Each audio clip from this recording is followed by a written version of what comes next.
पत्रं पुष्पं फलं तोयं यो मे भक्त्या प्रयच्छति तदहं भक्त्युपहृतम् श्नामि प्रयतात्मना यत् करोषि यद्नासि यज्जुहोषि ददासि यत् तपस्यसि कौन्तेय तत् कुरुष्व मदर्पणम् शुभाशुभफलैरेवं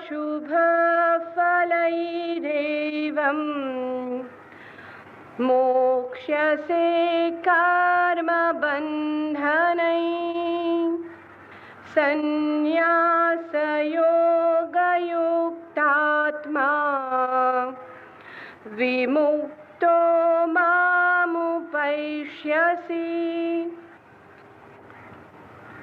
तथा हे अर्जुन, मेरे पूजन में पत्र, पुष्प, फल, जल इत्यादि जो कुछ कोई भक्त मेरे लिए प्रेम से अर्पण करता है, उस शुद्ध बुद्धि निष्काम प्रेमी भक्त का प्रेम पूर्वक अर्पण किया हुआ वो पत्र, पुष्प, फलादि मैं ही ग्रहण करता हूँ।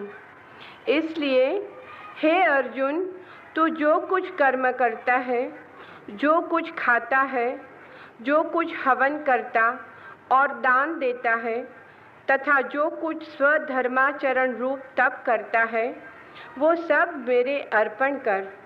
इस प्रकार कर्मों को मेरे अर्पण करने रूप संन्यास योग से युक्त हुए मन वाला तू शुभाशुभ फल रूप कर्म बंधन से मुक्त हो जाएगा और उनसे मुक्त हुआ मेरे को ही प्राप्त होवेगा।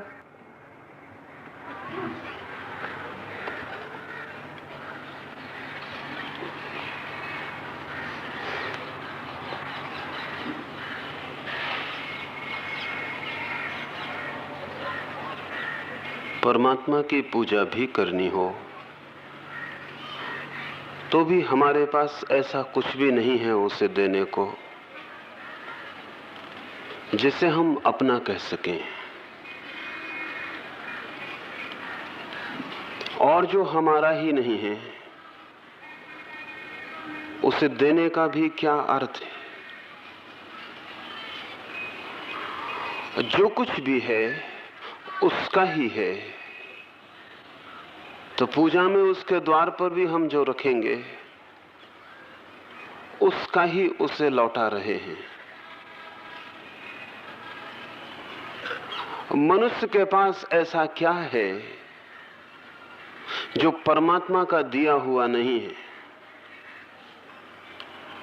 अगर उसकी ही चीजें उसे लौटा रहे हैं तो बहुत अर्थ नहीं है। कुछ ऐसा उसे दें जो उसका दिया हुआ ना हो, तो ही पूजा में चढ़ाया, तो ही पूजा में हमने कुछ अर्पित किया। इसे थोड़ा समझना पड़ेगा। बड़ी कठिनाई होगी खोजने में, क्योंकि क्या है जगत में जो उसका नहीं है। अगर वृक्षों से तोड़कर फूल में चढ़ा आता हूं उसके चरणों में, वे फूल तो उसके चरणों में चढ़े ही हुए थे। और अगर नदी का जल भर के उसके चरणों में ढाल आता हूं तो वो नदी तो सदा से अपना सारा जल उसके चरणों में ढाल ही रही थी।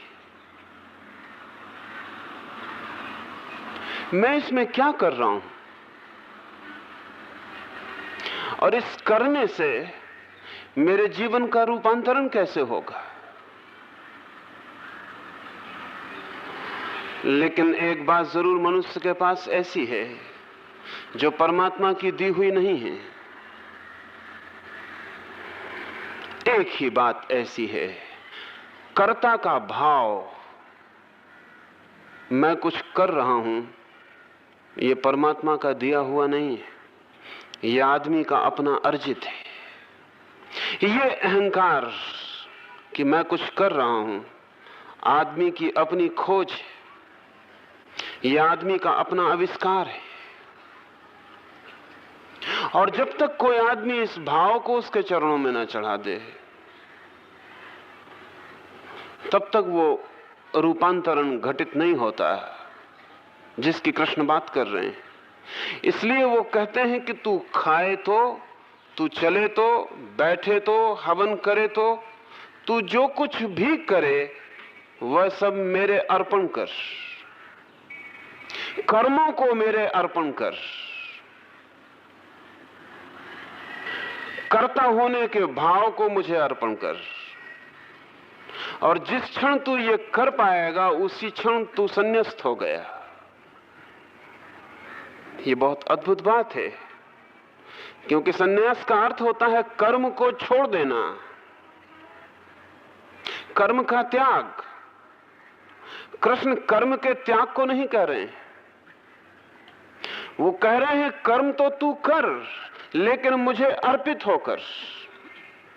कर्म को छोड़ नहीं जाना है, करते जाना है, लेकिन वो जो करने वाला है उसे छोड़ देना है। वो जो भीतर मैं खड़ा हो जाता है उसे विसर्जित कर देना है। अहंकार अकेली चीज है आदमी के हाथ में जो पूजा में चढ़ाई जा सकती है। वह आदमी की अपनी है, बाकी तो सब परमात्मा का है। लेकिन दो तीन बातें और इस संबंध में समझ लेनी जरूरी होंगी। कठिन भी है उसे ही चढ़ाना। धन आदमी चढ़ा सकता है, जोश में हो तो जीवन भी चढ़ा सकता है, गर्दन भी काट के रख सकता है। इतना कठिन नहीं है। ऐसे वक्त हुए हैं जिन्होंने गर्दन काट के चढ़ा दी, अपना जीवन समर्पित कर दिया। वो उतना कठिन नहीं है, क्योंकि जीवन भी उसी का ही है। लेकिन जिसने गर्दन चढ़ाई है वो भी भीतर समझता रहता है कि मैं गर्दन चढ़ा रहा हूं। याद रखना, स्मरण रखना, भूल मत जाना, मैं गर्दन चढ़ा रहा हूं। गर्दन जब कटती है तब भी भीतर मैं खड़ा रहता है। मैं को बचा के भी गर्दन चढ़ाई जा सकती है। और अगर मैं बच गया तो जो हम चढ़ा सकते थे वो बच गया, और जो चढ़ा ही हुआ था वही वापस लौट गया। धन कोई चढ़ा दे, जीवन कोई चढ़ा दे, पद प्रतिष्ठा कोई चढ़ा दे, सब कुछ चढ़ा दे, लेकिन पीछे मैं बच जाए तो जो चढ़ाना था वो बच गया, और जो चढ़ा ही हुआ था वो हमने चढ़ा दिया। और चढ़े ही हुए को चढ़ाकर हम और अपने मैं को मजबूत कर लेते हैं कि मैंने इतना चढ़ाया है। चढ़ाने वाले भी हिसाब रखते हैं। एक आदमी कुछ दिन पहले मेरे पास आया था, उसने मुझे कहा कि मैं इतनी लाख दफे राम का नाम स्मरण कर चुका हूं। वो हिसाब रखे है, कॉपी बनाए हुए है, सारा हिसाब है कि कितने लाख दफा उसने राम का नाम लिया। यह आदमी राम के पास भी जाएगा तो कॉपी लेके जाने वाला है और कहेगा कि याद है कितना मैं चिल्लाया, कितने मैंने नाम लिए, ये सब हिसाब मेरे साथ है। लोग प्रेम में भी गणित को ले आते हैं, लोग प्रार्थना में भी हिसाब वही खाते रख लेते हैं। सब व्यर्थ हो गया, क्योंकि ये हिसाब किताब जो रख रहा है वो अहंकार है। ये जो कह रहा है कि मैंने इतने नाम लिए, अब ये नाम भी संपत्ति हो गई। अब ये करोड़ों सिक्के हो गए मेरे पास। अब इन करोड़ों सिक्कों के साथ मैं उसके पास पहुंचूंगा। किरगार ने, एक ईसाई फकीर ने और एक अद्भुत विचारक ने अपनी डायरी में एक वक्तव्य लिखा है। उसने लिखा है कि मैंने सब उसके लिए चढ़ा दिया, समस्त बुरे कर्म छोड़ दिए, सब पापों से अपने को बचा लिया, सब तरह की अनीति से अपने को दूर कर लिया, एक द्रोह मुझ में न रहा। और तब मुझे एक दिन ऐसा पता चला कि मुझ में गुण ही गुण हैं, और मैंने पाया कि मेरे भीतर अहंकार लपट की भांति खड़ा हो गया। और तब मुझे पता चला कि ये मेरे गुण भी मेरे अहंकार का ही भोजन बन गए। ये मेरा सदाचरण भी, ये मेरा नैतिक जीवन भी मेरे अहंकार का ही पोषण बन गया है। और उस दिन मैं रात भर रोया। उसने लिखा है कि हे परमात्मा, इससे तो बेहतर था कि मैं पापी था, बुरा था, कम से कम ये अहंकार तो खड़ा नहीं होता था। बुराई से मैं छूट गया, अब भलाई से तू मुझे छुड़ा। ये भलाई नया कारागृह बन गई। और ध्यान रहे, बुरे आदमी के पास जो अहंकार होता है दीन होता है, और भले आदमी के पास जो अहंकार होता है बड़ा सबल हो जाता है। इसलिए बुरे आदमी की बुराइयां बाहर हैं और भले आदमी की बुराई भीतर हो जाती है। बुरा आदमी चोरी करता है, बेईमानी करता है, धोखा देता है, उसकी बुराइयां बाहर हैं। भला आदमी न चोरी करता, न बेईमानी करता, समय पर पूजा करता है, प्रार्थना करता है, नियम का पालन करता है, मर्यादा से जीता है, बाहर उसकी कोई बुराई नहीं।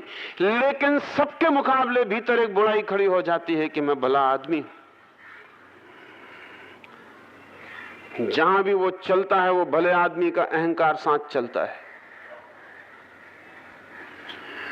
इसलिए भला आदमी जब दूसरे की तरफ देखता है तो गहरे में छानबीन करना तो पता चलेगा वो ऐसा देखता है जैसे दूसरा आदमी कीड़ा मकोड़ा हो। ये तो बुरे आदमी से भी बुरा होना हो गया। ये तो बुराई गहरी हो गई। और बुरे आदमी ने दूसरों के साथ बुरा किया, इस भले आदमी ने अपने साथ भी बुरा कर लिया है। और बुरे आदमी ने दूसरों को धोखा दिया था, इस भले आदमी ने अपने को भी धोखा दे लिया है। पूजा और प्रार्थना करने वाला के भी बड़ा सात्विक अहंकार मजबूत हो जाता। और ध्यान रहे, जब अहंकार सात्विक होता है तो बहुत जहरीला हो जाता। कृष्ण कह रहे हैं कि तू सब छोड़ दे, बुरा भला सब मुझ पर छोड़ दे। तू जो भी कर रहा है उसमें तू करने वाला मत रहे। तू जान कि मैं तेरे भीतर से कर रहा हूं, तू ऐसा अर्पित हो जा। कर्म छोड़ने को वे नहीं कह रहे हैं। इसलिए कृष्ण ने जो बात कही है वो अति क्रांतिकारी है। कर्म छुड़ा लेने में बहुत कठिनाई नहीं है। आदमी कर्म छोड़ के जंगल जा सकता है, लेकिन कर्ता छुड़ा लेना असली कठिनाई है। और आदमी जंगल भी चला जाए कर्म को छोड़कर तो यह अकड़ साथ चली जाती है कि मैं सब कर्मों को छोड़कर चला आया हूं। कर्ता पीछे साथ चला जाता है, कर्म तो बस्ती में छूट जाएंगे, कर्ता नहीं छूटेगा। कर्ता आपके साथ जाएगा, वह आपकी भीतरी दशा है। आप मकान छोड़ देंगे, घर दुकान छोड़ देंगे, कामधाम छोड़ देंगे, सब तरफ से निवृत्त होकर भाग जाएंगे जंगल में, लेकिन वो जो भीतर कर्ता बैठा है वो इस निवृत्ति के ऊपर भी सवार हो जाएगा। निवृत्ति भी उसी का वाहन बन जाएगी और जाके जंगल में वो आकर से कहेगा कि सब छोड़ चुका हूं। ये छोड़ना कर्म हो जाएगा, ये छोड़ना कर्म हो जाएगा, ये त्यागना कर्म हो जाएगा। और अहंकार इससे भी भर लेता है। इसलिए कृष्ण ने कहा कर्म छोड़कर कुछ भी ना होगा अर्जुन, कर्ता को छोड़ दे। ये दुरूह है, ये अति कठिन है, क्योंकि कर्म तो बाहर है और जो भी बाहर है उसको पकड़ना भी आसान है, छोड़ना भी आसान है। जो भीतर है उसे पकड़ने में भी जन्मों जन्म लग जाते हैं, उसे छोड़ना भी उतना ही कठिन है।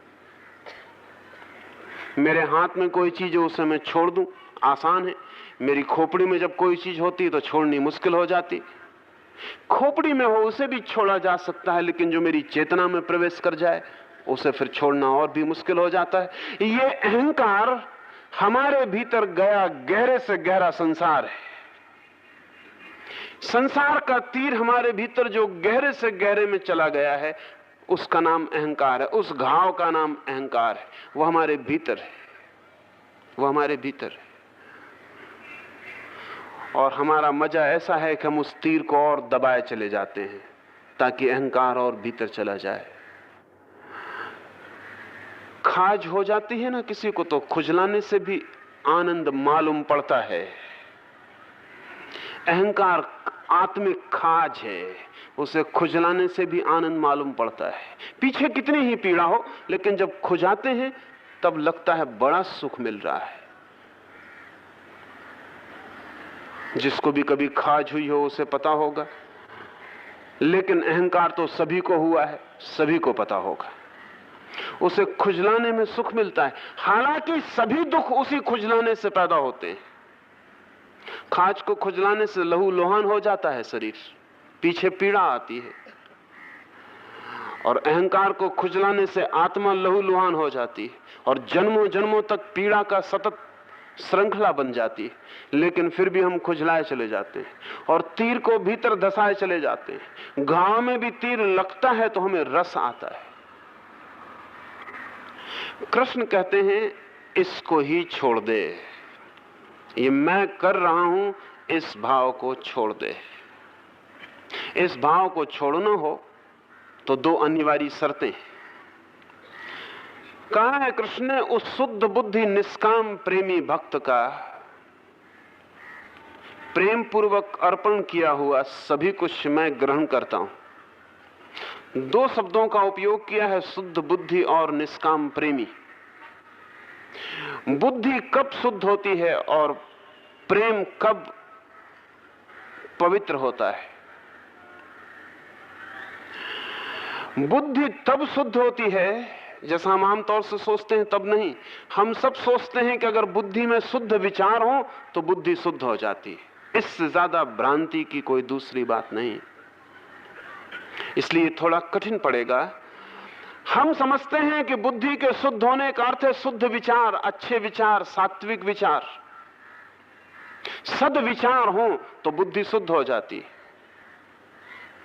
लेकिन बुद्धि तब तक शुद्ध नहीं होती जब तक विचार हो, चाहे वे सद्विचार ही क्यों ना हो। जब विचार ही नहीं रह जाते तभी बुद्धि शुद्ध होती है। जैसे एक आदमी के हाथ में लोहे की जंजीरें हैं, वो कारागृह में पड़ा है। कल हम उसे सोने की जंजीरें पहना दें, शायद वो खुश हो कि अब मैं स्वतंत्र हो गया, क्योंकि जंजीरें अब सोने की हो गई। अच्छी जंजीरें, हीरे जवाहरात जड़े हों, लेकिन वो स्वतंत्र नहीं हो गया। स्वतंत्र तो वो तभी होता है जब जंजीरें अच्छी नहीं, जंजीरें होती ही नहीं। ध्यान रखें, विचार की तीन अवस्थाएं हैं। एक विचार की अवस्था है जिसको हम अशुद्ध विचार कहें। अशुद्ध विचार का अर्थ है जो वासना के पीछे दौड़ता हो, वृत्तियों के पीछे दौड़ता हो, शरीर को मालिक मानता हो, खुद गुलाम हो जाता हो। जहां वासना मालिक है और विचार गुलाम है, वहां बुरा विचार है, असद विचार है, अशुभ विचार है। इसे हम बदल सकते हैं। बदलने का अर्थ है कि विचार मालिक हो गया, वासना गुलाम हो गई। अब वासना के पीछे विचार नहीं चलता, विचार के पीछे ही वासना को चलना पड़ता है। ये शुभ विचार हुआ, सद्विचार हुआ, अच्छा विचार हुआ। लेकिन विचार भी मौजूद है और वासना भी मौजूद है, सिर्फ संबंध बदल गया।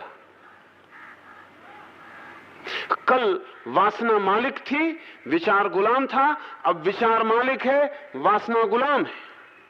लेकिन ध्यान रहे, आप गुलाम के मालिक भी हो जाएं तो भी उससे बंधे रहते।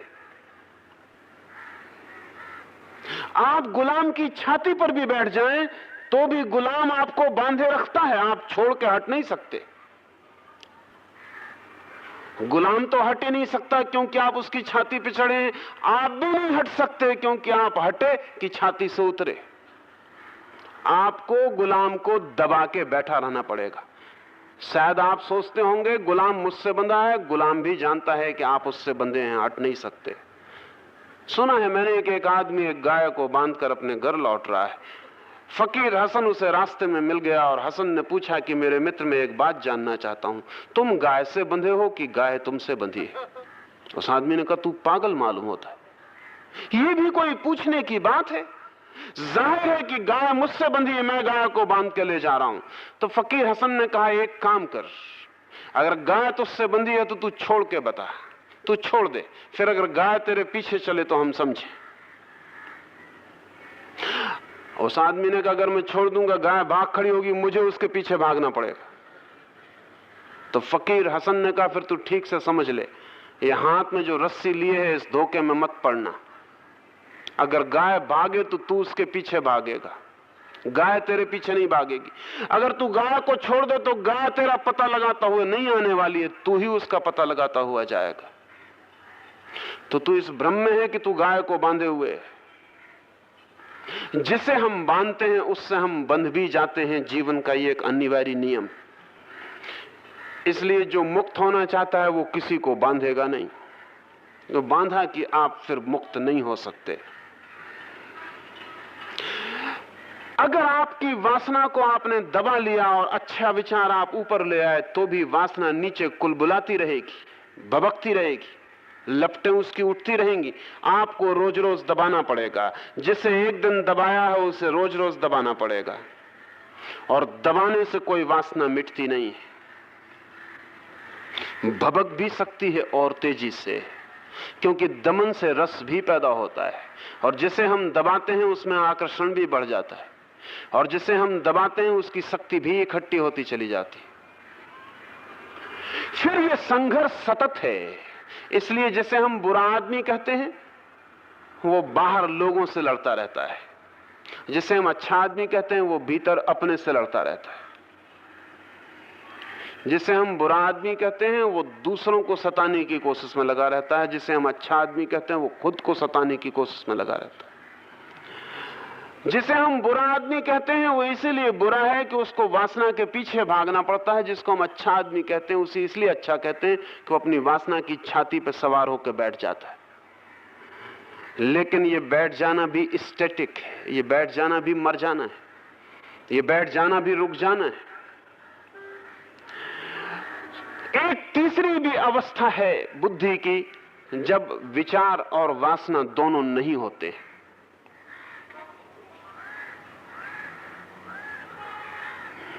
उस स्थिति का नाम शुद्ध बुद्धि है। शुद्ध बुद्धि का अर्थ है कि संघर्ष गया, जो लड़ने वाले थे वो रहे ही नहीं, न बांधने वाला है अब और न वो जिसे बांधना था, न अब कोई मालिक है और न अब कोई गुलाम है। क्योंकि जहां मालिक और गुलाम है वहां एक अंतर संघर्ष जारी रहेगा ही। चाहे समाज हो, जब तक समाज में मालिक और गुलाम है तब तक समाज में एक संघर्ष जारी रहेगा ही। मार्क्स उसे क्लास स्ट्रगल कहता, तो वर्ग संघर्ष जारी रहेगा। ठीक ऐसी ही घटना भीतर भी घटती है। जब तक भीतर भी मालिक और गुलाम में बटावट है, जब तक बटावन है, भीतर विभाजन है, तब तक भीतर भी एक संघर्ष, एक अंतर संघर्ष जारी रहेगा। एक इनर कॉन्फ्लिक्ट, एक अंतर्द्वंद भीतर भी बना रहेगा। शुद्ध नहीं है वो स्थिति। कृष्ण कहते हैं शुद्ध बुद्धि, उसका अर्थ है जिसकी बुद्धि इतनी शुद्ध हो गई कि अब वहां विचार की कोई तरंग भी नहीं है, एकदम निर्मल झील की तरह हो गई। बुरा विचार तो चला ही गया, गंदी लहर तो चली ही गई, वो लहर भी अब नहीं है जिसको हम निर्मल लहर कहें, वो भी नहीं है, लहर ही ना रही। मन झील की तरह मौन हो गया जिस पर कोई भी तरंग नहीं है। तो यहां ठीक से समझ लें, नीति का संबंध सिर्फ इतने से है कि आपकी बुद्धि इस अर्थ में शुभ हो जाए कि अशुभ दब जाए और शुभ ऊपर आ जाए। नीति की दौड़ इतनी है। इसलिए नीति धर्म नहीं है, धर्म और बड़ी बात है। एक अधार्मिक आदमी भी नैतिक हो सकता है, कोई अड़चन नहीं है। एक नास्तिक भी नैतिक हो सकता है, कोई अड़चन नहीं है। नैतिक का मतलब ही इतना है कि आप अपनी वासना को अपने विचार के नियंत्रण में कर लिए, एक संयम उपलब्ध हुआ है। अब आपकी वासना आपको खींच नहीं पाती, अब आप उसे रोक पाते। वासना की लगाम आपके हाथ में आ गई, घोड़ा जिंदा है, लगाम से आप उसे चला लेते हैं, लेकिन 24 घंटे उसको चलाने में ही व्यय होता है और घोड़ा पूरे समय तलाश में होता है कि कब उसे मौका मिल जाए और वो छूट के निकल भागे। उसके पीछे 24 घंटे आपको सजग चेष्टा में रत रहना पड़ता है और इसलिए कोई भी आदमी 24 घंटे तो सतत चेष्टा नहीं कर सकता। हर चेष्टा का अनिवार्य रूप विश्राम है। कोई भी आदमी 24 घंटे चेष्टारत नहीं हो सकता, विश्राम तो करना ही पड़ेगा। जो दिन भर जागा है उसे रात सोना भी पड़ेगा और जिसने दिन भर गड्ढा खोदा है उसे हाथ पैर को आराम भी देना पड़ेगा। इसलिए नैतिक आदमी को बीच बीच में विश्राम भी लेना पड़ता है, उसी विश्राम में उसकी अनीति प्रकट होती है। नैतिक आदमी को भी बीच बीच में विश्राम लेना पड़ता है, कई बहाने खोज के विश्राम लेता है। कभी कहता है होली का उत्सव मना रहे हैं, तब वो गालियां बक लेता है, जो बेहूदगियां उसने साल भर नहीं की अब वो मजे से कर लेता है। नैतिक आदमी को भी बहाने खोज खोज कर अपनी अनीति को छुट्टी का अवसर देना पड़ता है, क्योंकि थक जाएगा। विश्राम जरूरी है, छुट्टी का दिन जरूरी है। और अगर जागने में नहीं दे पाता तो नींद में छुट्टी देनी पड़ती, तो सपनों में सब बुरे कर लेता है। कर्म जो दिन भर दबाए रखे वो रात सपनों में प्रकट हो जाते।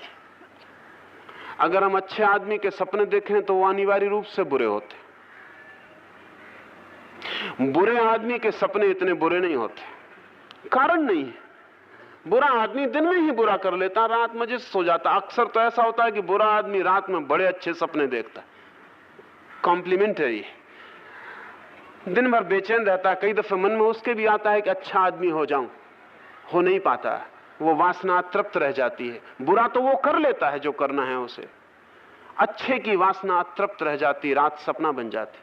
अच्छा आदमी रात बुरे सपने देखता है, दिन भर तो अच्छा कर लेता है संभाल के, लेकिन भीतर बुरे का रंग और राग बजता रहता है, भीतर बुरे की ध्वनि बजती रहती। वो मांग करती रहती है कि छुट्टी थोड़ी मुझे दो, बहुत ज्यादा लगाम मत खींचो, थोड़ा मुझे फुर्सत दो, मैं दौड़ सकूं, हवाएं अच्छी हैं, रास्ता साफ है, सुबह का वक्त है, थोड़ा मुझे दौड़ लेने दो।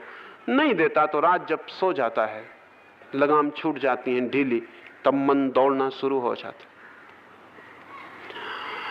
एक मजे की बात है कि आदमी ने दिन में जो दबाया हो वही रात उसके सपनों में प्रकट होता है, जो दबाया हो वही प्रकट हो जाता है।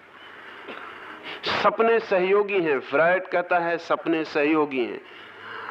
अगर अच्छा आदमी सो ना सके तो पागल हो जाएगा, अगर बुरा आदमी ना सो सके वो भी पागल हो जाएगा, क्योंकि विश्राम चाहिए। वो जो दूसरा हिस्सा मांग कर रहा है, जिसको आपने दबा के बैठ गए, उसको भी मौका चाहिए, वो भी आपका हिस्सा है।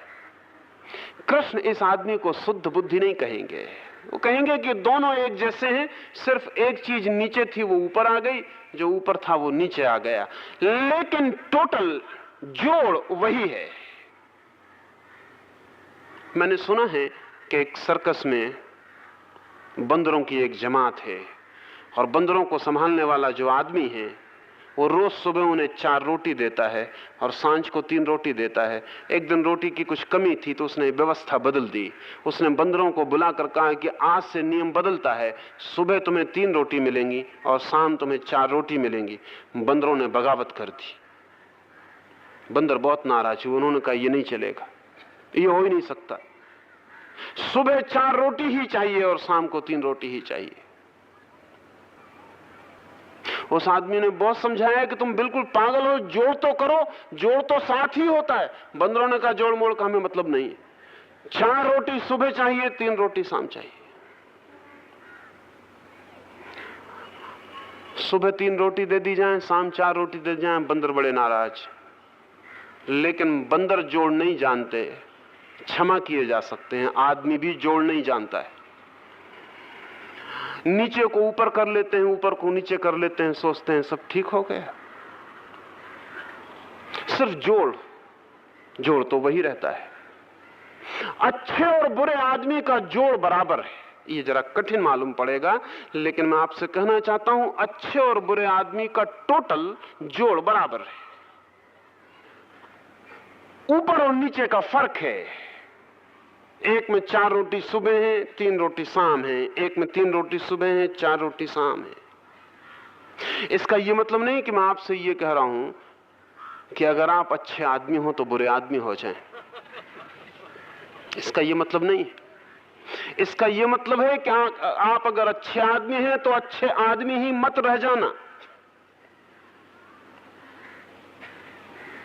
क्योंकि अच्छे आदमी की उपयोगिता है। जहां तक समाज का संबंध है, समाज का काम पूरा हो गया, उसे आपके भीतर से कोई मतलब नहीं है कि जोड़ क्या है। समाज का काम पूरा हो गया, आपका अच्छा चेहरा ऊपर आ गया, बुरा चेहरा आपके भीतर चला गया, वो आपकी बात हो गई, उसका कोई सामाजिक अर्थ नहीं है। समाज जानती है आप अच्छे आदमी हैं, आप समाज के लिए अच्छे आदमी हो गए, समाज की बात पूरी हो गई। समाज की इससे ज्यादा चिंता नहीं है कि अब आप और कुछ हो। अच्छे आदमी से समाज राजी है, पर्याप्त है। समाज चाहता है बुरे आदमी आप ना हो, आपका बुरा पहलू आपके भीतर हो, अच्छा पहलू बाहर हो, क्योंकि समाज का मतलब ही है कि हमारे बाहरी पहलुओं का जो मिलन है उसका नाम समाज है। मेरी आत्मा गंदी है इससे आपको मतलब नहीं, मैं नहा धो के साफ कपड़े पहन के आपके पास आऊं, पर्याप्त है।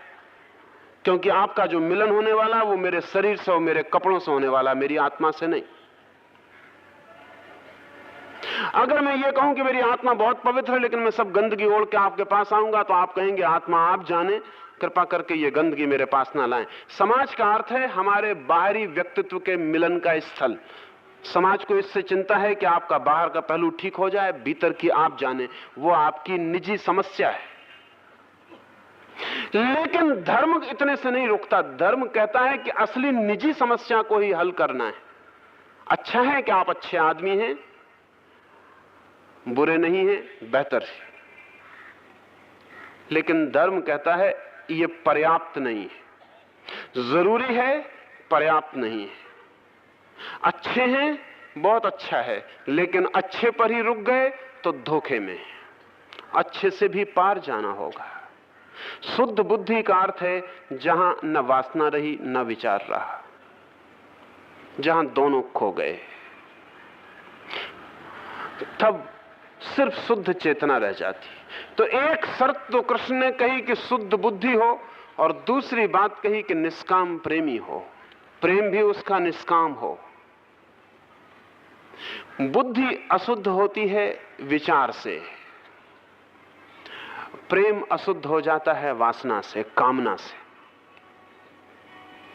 ऐसा समझें कि बुद्धि से अर्थ है आपके चिंतन की क्षमता का, और प्रेम से अर्थ है आपकी हृदय की अनुभव की क्षमता का।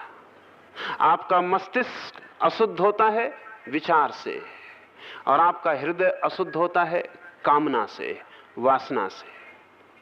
और जब तक हृदय और बुद्धि दोनों शुद्ध ना हो, तब तक भक्त का जन्म नहीं होता, तब तक भक्त का जन्म नहीं होता। इसलिए मैं निरंतर कहता हूं कि भक्त को आप ऐसा मत समझना कि वो सरल बात है। ऐसा लोग अक्सर समझाते हुए सुने जाते हैं कि भक्ति बड़ी सरल चीज है, ज्ञान तो बड़ा कठिन है। लेकिन ध्यान रहे, ज्ञान की एक ही शर्त है कि बुद्धि शुद्ध हो, और भक्ति की शर्त दोहरी है कि बुद्धि शुद्ध हो और हृदय निष्काम हो।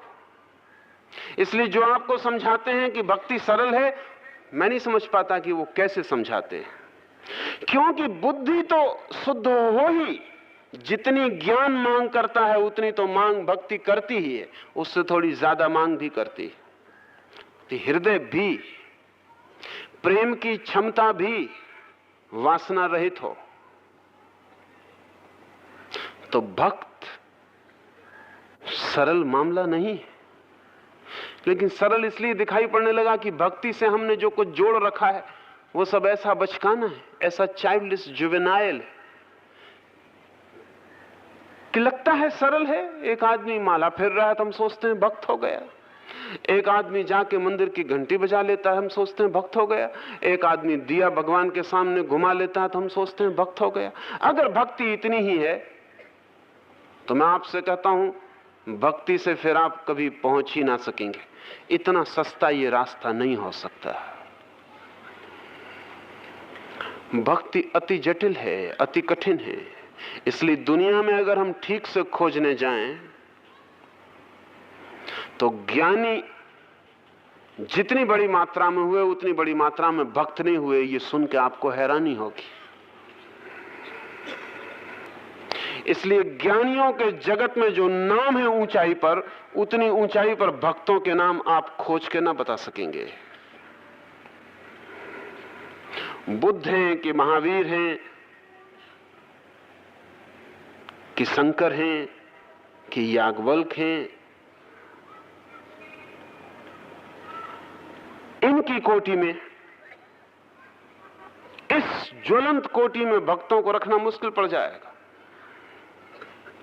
और उसका कारण यह है कि भक्त होना दुरूह है, कठिन है, दोहरी शर्त है वहां। और बुद्धि को शुद्ध कर लेना आसान भी है, हृदय को शुद्ध करना और भी जटिल है। क्योंकि बुद्धि ऊपर है, हृदय गहरे में। और बुद्धि तो मैनिपुलेट की जा सकती है, हाथ से उसमें कुछ किया जा सकता है, लेकिन हृदय तो इतना अपना मालूम पड़ता है कि उसमें दूरी ही नहीं होती, उसमें कुछ करना बहुत मुश्किल हो जाता है। इसे ऐसा समझें, अगर मैं आपसे कहूं कि फलां व्यक्ति को आप कोशिश करें प्रेम करने की, तब आपको पता चलेगा कि कितना कठिन मामला है। कैसे कोशिश करेंगे प्रेम करने की?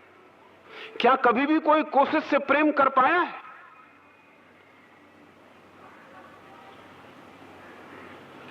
कौन कर पाया है कोशिश से प्रेम कभी?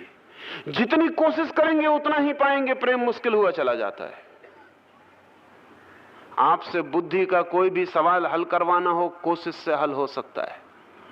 कोई भी विचार कितना ही जटिल हो, कोशिश से हल हो सकता है।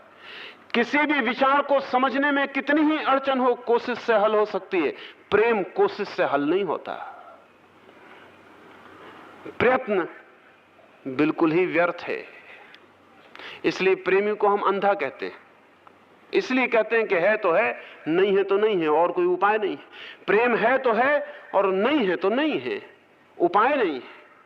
इसलिए प्रेमी एकदम असहाय मालूम पड़ता है, किसी विराट शक्ति के हाथों में पड़ गया, अपना कोई बस नहीं चलता मालूम पड़ता, खिंचा चला जा रहा है, भागा चला जा रहा है, खुद का नियंत्रण नहीं मालूम पड़ता। इसलिए भक्त होना दुरूह बात है। पर अगर बुद्धि शुद्ध हो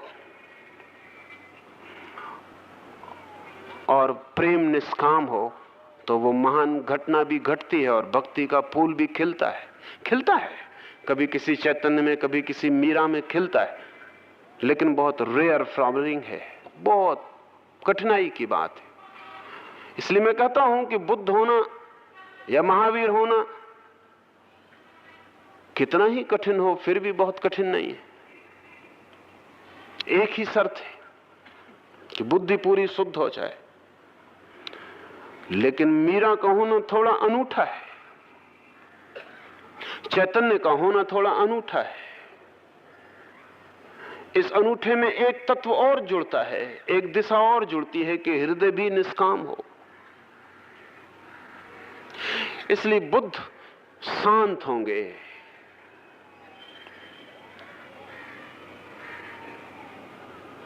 शांति उनमें गहरी होगी, निर्विकार होंगे, शुद्ध होंगे, लेकिन एक अर्थ में निगेटिव, नकारात्मक मालूम पड़ेंगे।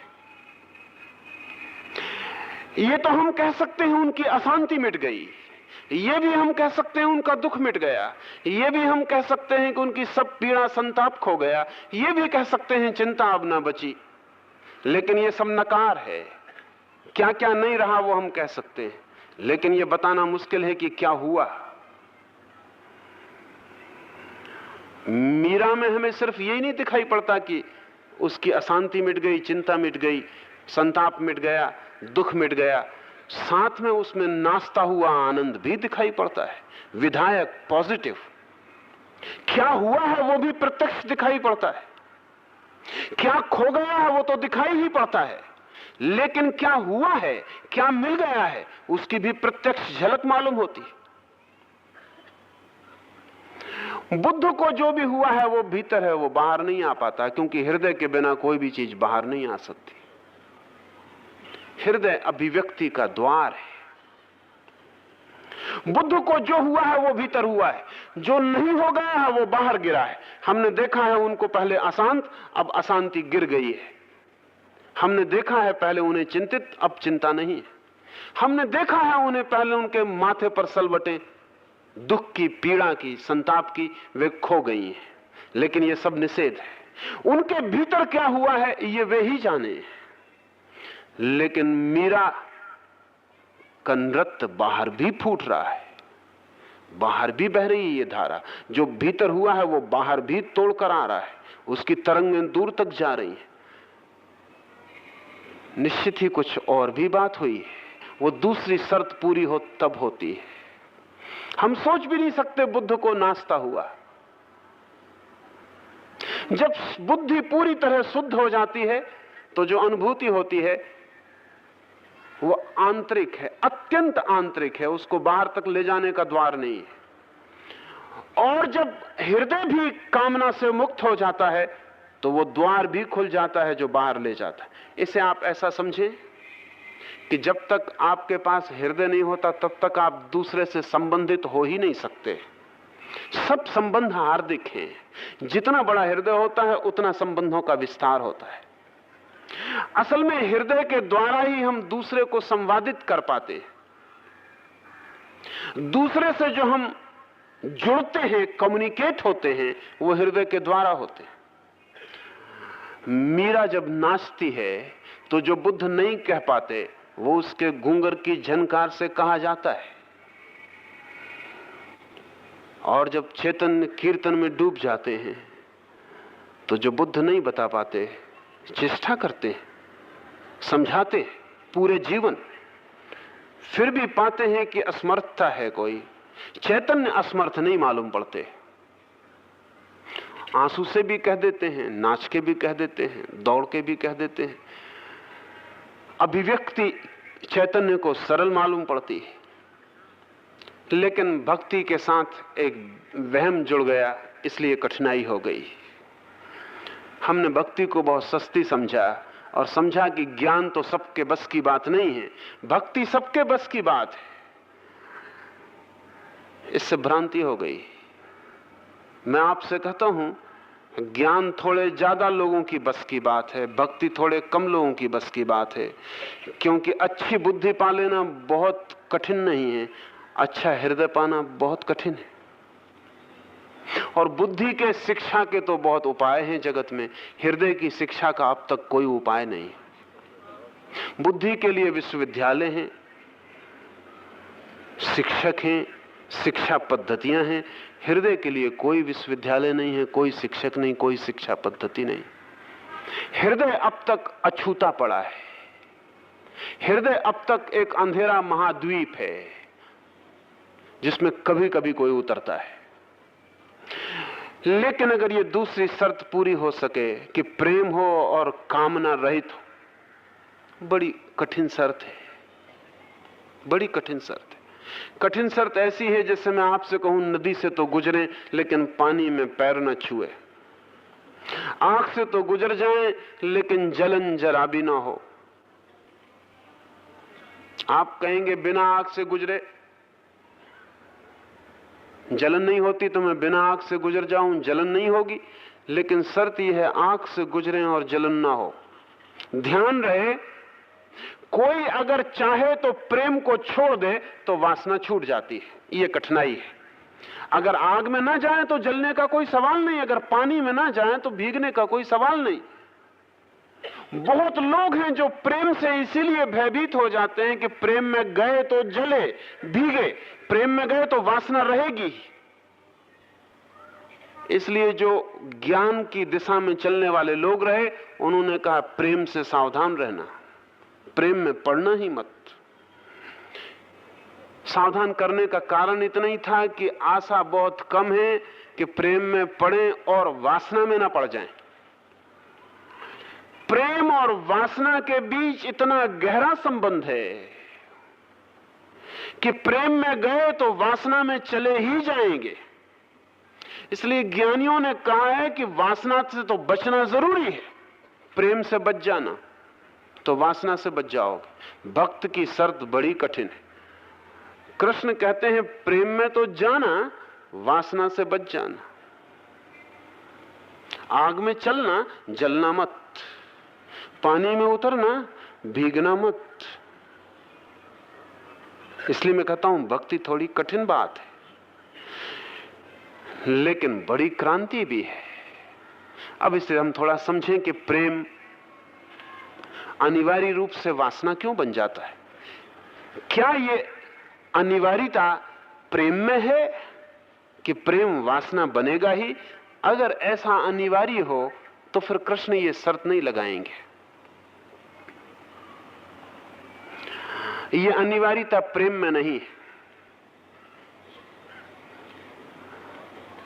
ये अनिवार्यता कहीं मनुष्य की बुनियादी समझ की भूल का हिस्सा है। असल में जब भी हम प्रेम करते हैं तो वासना के कारण ही करते हैं। वासना पहले आ जाती है, प्रेम पीछे आता है। वासना पहले हमारे द्वार को खटखटा जाती है और तब प्रेम प्रवेश करता है। हमने जो भी प्रेम जाना है वो वासना के पीछे जाना है। हमने जो भी प्रेम जाना है वो वासना की छाया की तरह जाना है। इसलिए हमारे प्रेम के अनुभव में वासना छा गई है और हमने जन्मों जन्मों तक जब भी प्रेम जाना है वासना के पीछे जाना है।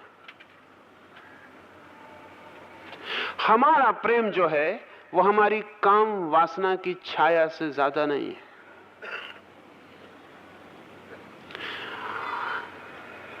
इसलिए हमें डर लगता है कि जब भी हम प्रेम में पड़ेंगे तो काम वासना पीछे आ जाएगी। एक और भी प्रेम है जो वासना की छाया की तरह नहीं जाना जाता है, वरन एक अंतर्निहित दशा की तरह जाना जाता है। इसे थोड़ा समझ लें। जब भी मैं कहता हूं प्रेम तो मेरा मतलब होता है किसी से, और जब भी मैं कहता हूं ज्ञान तो मतलब होता है मुझ में, और जब भी मैं कहता हूं प्रेम तब तीर किसी और की तरफ झुक जाता है, इशारा किसी और की तरफ हो जाता है। जब भी मैं कहता हूं ज्ञान तो दूसरे की तरफ तीर नहीं जाता, ज्ञान होता है मेरा। जब भी मैं कहता हूं प्रेम तब दूसरा भीतर प्रवेश कर गया। प्रेम शब्द कहते ही मैं अकेला नहीं रह जाता, दूसरा आ जाता है। इसका मतलब हुआ कि हमारा समस्त प्रेम का अनुभव किसी आंतरिक अवस्था का अनुभव नहीं है, केवल व्यक्तियों के बीच जो वासना के संबंध हैं उनका ही अनुभव है। इसी वजह से प्रेम शब्द का उपयोग करते ही, अगर मैं अपने कमरे में अकेला बैठा हूं और आप आए और मैं कहूं कि मैं ज्ञान में था, तो आप कमरे में चारों तरफ नहीं देखेंगे कि कोई मौजूद है या नहीं। अगर मैं कहूं मैं बड़े प्रेम में था, तो आप चारों तरफ कमरे के देखेंगे कोई मौजूद है। आप अकेले प्रेम में थे तो फिर शायद सोचेंगे आंख बंद करके कोई कल्पना कर रहे होंगे, लेकिन दूसरा जरूरी मालूम पड़ता है, चाहे कल्पना में ही सही। जिस प्रेम की कृष्ण बात कर रहे हैं वो ज्ञान की तरह ही बात है, ध्यान की तरह ही बात है। दूसरे से उसका संबंध नहीं, स्वयं का ही आविर्भाव है। इसे आप ऐसा समझें कि जैसे ध्यान की साधना होती है, ऐसे ही प्रेम की साधना होती है। बैठे हैं कमरे में, प्रेम अनुभव करें, अपने चारों तरफ प्रेम फैलता हुआ अनुभव करें, भीतर प्रेम भरा हुआ अनुभव करें। लोक लोकांतर तक आपका प्रेम फैल जाए, लेकिन दूसरे की अपेक्षा को मौजूद ना करें। 1 घंटा रोज दूसरे की अपेक्षा को बीच में ना लाएं। प्रेम दूसरे से संबंध नहीं, वरन मेरे भीतर एक घटना है जो चारों तरफ फैलती चली जाती, जैसे दिए से प्रकाश फैलता है। ऐसा बैठ जाएं घंटे भर और मुझसे प्रेम फैल रहा है चारों तरफ, कमरे की दीवालों को पार करके नगर की दीवालों में भर गया, और नगर की दीवालों को पार करके राष्ट्र, और राष्ट्र को दीवालों को पार करके पूरी पृथ्वी को उसने घेर लिया है, और दूर चांद तारों तक फैलता जा रहा है। सारा आकाश मेरे प्रेम से भर गया। इसको अगर 1 घंटा रोज आप फिक्र करते रहें तो धीरे धीरे धीरे धीरे प्रेम दूसरे से संबंध है, यह आपकी धारणा टूट जाएगी, और एक घड़ी आपके भीतर आ जाएगी जब आपको लगेगा प्रेम मेरी अंतर्दशा है। तब आप प्रेम करेंगे नहीं, प्रेम हो जाएंगे। तब प्रेम करने के लिए दूसरे की अपेक्षा नहीं होगी, दूसरा हो या ना हो आप प्रेम में रहेंगे ही। तब आप चलेंगे तो आपका प्रेम आपके साथ चलेगा, उठेंगे तो आपका प्रेम आपके साथ उठेगा, बैठेंगे तो आपका प्रेम आपके साथ आएगा। कभी कभी किसी व्यक्ति के पास जाके आपको अचानक लगता है, किसी व्यक्ति के पास जाके आपको अचानक लगता है कि इस व्यक्ति को ना आप जानते न पहचानते, ना इसका कुछ बुरा जाना है, ना इसका कोई दुराचरण की खबर है, लेकिन पास जाके अचानक आपको लगता है रिपल्सन, विकर्षण, हट जाओ, दूर हट जाओ। किसी व्यक्ति के पास जाके अचानक अजनबी के पास लगता है कि गले मिल जाओ, न उसे जाना, न उसे पहचाना, न कोई संबंध है, आकर्षण। जिस व्यक्ति के पास आपको जाके लगता है कि कोई आकर्षण, कोई मैग्नेटिज्म खींच रहा है, समझना कि उस व्यक्ति के पास प्रेम की एक क्षमता, एक मात्रा है, छोटी ही है लेकिन एक मात्रा है। जिस व्यक्ति के पास आपको विकर्षण मालूम होता है, हट जाओ, कोई शक्ति जैसे दूर हटाती है, बीच में कोई शक्ति खड़ी हो जाती है और पास नहीं आने देती, तो समझना कि उस व्यक्ति के पास प्रेम का बिल्कुल अभाव है। जो खींच सकता है उसका बिल्कुल अभाव है। तो आप धकाए जा रहे हैं। और यह भी हो सकता है अभ्यास से कि प्रेम का अभाव तो हो ही, साथ में घृणा का आविर्भाव हो गया हो, घृणा एक स्थिति बन गई हो, एक दशा बन गई हो। अभी तो वैज्ञानिकों ने चित्त की इस दशा को नापने के लिए यंत्र भी निर्मित किए हैं, ये जान के आप चकित होंगे।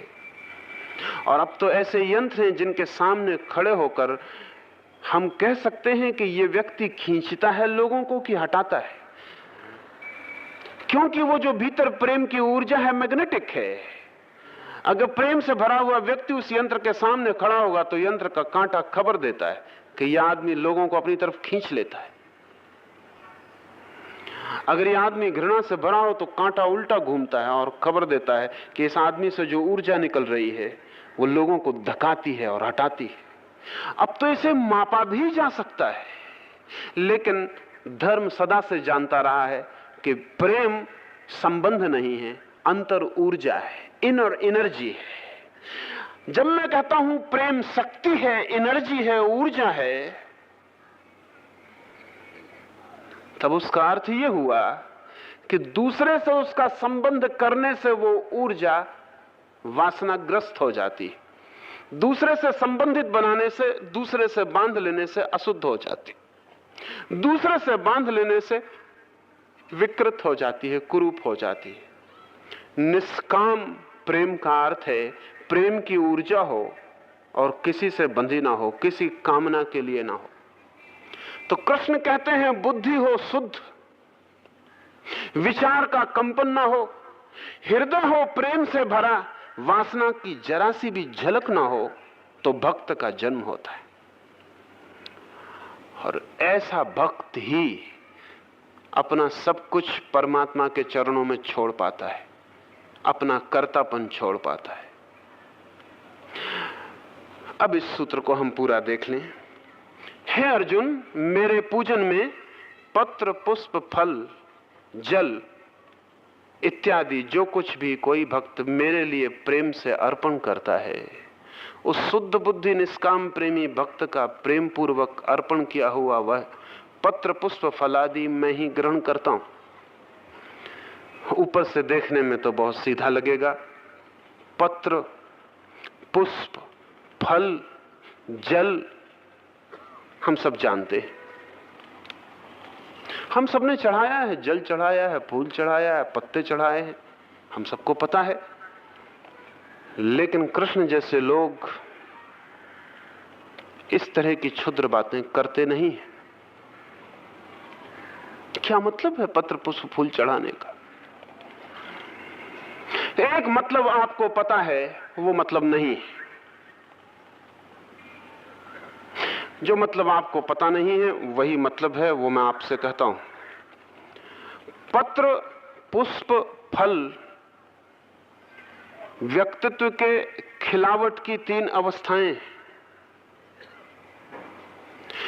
कृष्ण कहते हैं कि तू जैसा भी हो, अगर अभी सिर्फ पत्ता ही है, अभी फूल तक नहीं पहुंचा, तो भी कोई फिक्र नहीं, पत्ते को ही चढ़ा दे। अगर तू पत्ते से आगे निकल गया और फूल बन गया, तो फल की फिक्र मत कर कि जब फल बनूंगा तब परमात्मा को चढ़ूंगा, फूल ही चढ़ा दे। अगर तू फल हो चुका है तो फल ही चढ़ा दे। लेकिन तब शायद उन्हें ख्याल आया होगा कि ऐसे लोग भी तो हैं जो अभी पत्ते भी नहीं, अभी पानी ही हैं।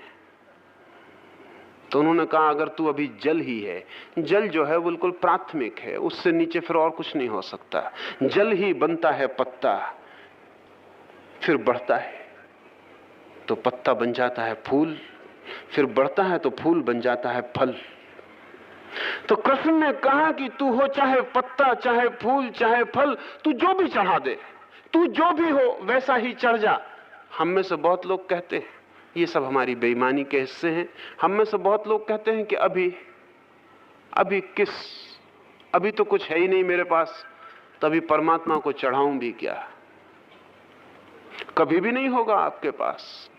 जिस दिन आप अनुभव कर सकें कि परमात्मा को चढ़ाने योग्य कुछ मेरे पास, आप पोस्टपोन करते जा सकते हैं। ये 3 अवस्थाएं हैं या 4। जल की अवस्था का अर्थ है कि आप में किसी तरह का विकास नहीं हुआ है, लेकिन कृष्ण कहते हैं उसे भी मैं स्वीकार कर लूंगा। मैं तो जो भी चढ़ाया जाता है उसे स्वीकार कर लेता हूं। सवाल ये नहीं है कि क्या चढ़ाया, सवाल ये है कि चढ़ाया, अर्पित किया। अगर तू पत्ता है तो पत्ते की तरह आ जा, अगर फूल हो गया तो फूल की तरह आ जा, अगर फल हो गया है तो फल की तरह आ जा। जिस भी अवस्था में हो, ये 4 अवस्थाएं हैं चेतना की। पानी उस अवस्था को कहेंगे, जल उस अवस्था को कहेंगे जिसमें चेतना आपकी बिल्कुल ही प्रिमिटिव है, बिल्कुल प्राथमिक है। पत्र उस अवस्था को कहेंगे जिसमें आपकी चेतना ने थोड़ा विकास किया, रूप लिया, आकार लिया। फूल उस चेतना को कहेंगे जिसमें आपकी चेतना ने न केवल रूप आकार लिया बल्कि सौंदर्य को उपलब्ध हुई। फल उस अवस्था को कहेंगे जिसमें आपकी चेतना सौंदर्य को ही उपलब्ध नहीं हुई और चेतनाओं को जन्म देने की सामर्थ्य को भी उपलब्ध हुई, पक गई। नीत्शे ने कहा राइपनेस इज ऑल, पक जाना सब कुछ है। लेकिन कृष्ण नहीं कहेंगे ये। कृष्ण कहेंगे पक जाना सब कुछ नहीं है, चढ़ जाना सब कुछ है। नीत्शे ठीक कहता है, क्योंकि नीत्शे की दृष्टि में कोई ईश्वर नहीं है। तो नीत्शे कहता है आदमी पक जाए, पूरा पक जाए, उसकी बुद्धि, उसकी प्रतिभा, उसका व्यक्तित्व एक पका हुआ फल हो जाए तो सब है। राइपनेस इज ऑल, बस बात पूरी हो गई। सुपरमैन पैदा हो गया, महामानव पैदा हो गया, पक गया मनुष्य। कृष्ण नहीं कहेंगे कि राइपनेस इज ऑल, वो कहेंगे सरेंडर इज ऑल। पक जाना नहीं, समर्पित हो जाना। और तब वो ये कहते हैं कि समर्पित होने के लिए फल के तक रुकने की भी कोई जरूरत नहीं है। फल ही चढ़ेगा ऐसा नहीं, पत्ता भी चढ़ जाएगा, पानी भी चढ़ जाएगा, फूल भी चढ़ जाएगा। जो जहां है वहीं से अपने को अर्पित कर दे, कल की प्रतीक्षा न करे, कल के लिए बात को टाले ना, स्थगित ना करे। ये तो अर्थ है। मैं ये नहीं कह रहा हूं कि आप जो पत्ते फूल चढ़ा आते हैं वो बंद कर देना।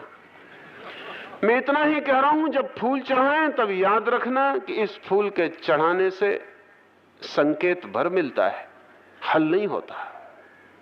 जब पत्ता चढ़ाएं और जब पानी ढालें परमात्मा के चरणों में, जरूर ढालते चले जाना, लेकिन याद रखना ये पानी ढालना केवल प्रतीक है, सिंबल है।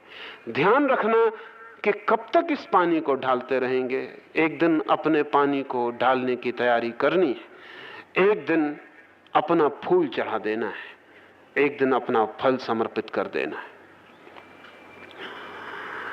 उस शुद्ध बुद्धि निष्काम प्रेमी भक्त का प्रेम पूर्वक अर्पण किया हुआ सब कुछ मैं ही ग्रहण करता हूं।